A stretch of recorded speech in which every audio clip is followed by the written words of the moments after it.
Hello everyone, I'm Heidi Wagner from Trends and Friends, and we're going to be reading The Night Before Christmas, a great book by Clement C. Moore. 'Twas the night before Christmas, when all through the house not a creature was stirring, not even a mouse.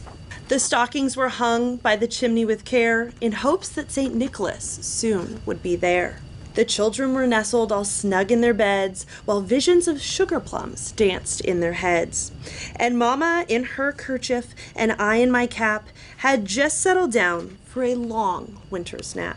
When out on the lawn there rose such a clatter, I sprang from my bed to see what was the matter. Away to the window I flew like a flash, tore open the shutters and threw up the sash.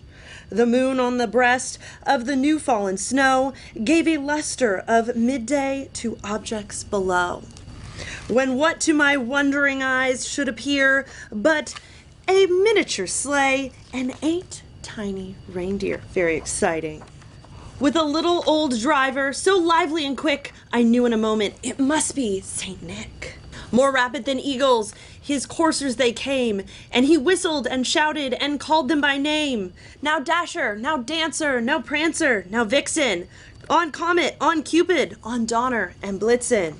To the top of the porch, to the top of the wall, now dash away, dash away, dash away all. As dry leaves before the wild hurricane fly, when they meet with the obstacle, mount to the sky. So up to the housetop, the coursers they flew, with sleigh full of toys, and St. Nicholas too. And then in a twinkling I heard on the roof the prancing and pawing of each little hoof. As I drew in my head and was turning around, down the chimney St. Nicholas came with a bound. He was dressed all in fur from his head to his foot, and his clothes were all tarnished with ashes and soot. Happens when you go down the chimney. A bundle of toys he had flung on his back, and he looked like a peddler just opening his pack.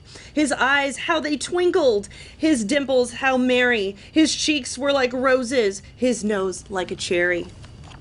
His droll little mouth was drawn up like a bow, and the beard on his chin was white as the snow.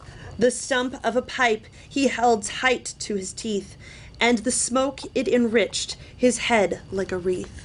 He had a broad face and a little round belly that shook when he laughed like a bowl full of jelly. He was chubby and plump, a right jolly old elf, and I laughed when I saw him in spite of myself. A wink of his eye and a twist of his head soon gave me to know I had nothing to dread. He spoke not of a word, but went straight to his work, and filled all the stockings, and turned with a jerk. And laying his finger aside of his nose, and giving a nod, up the chimney he rose. He sprang to his sleigh, to his team gave a whistle, and away they all flew, like the down of a thistle. But I heard him exclaim as he drove out of sight, "Merry Christmas to all, and to all a good night." And that's the end. Hope you enjoyed it.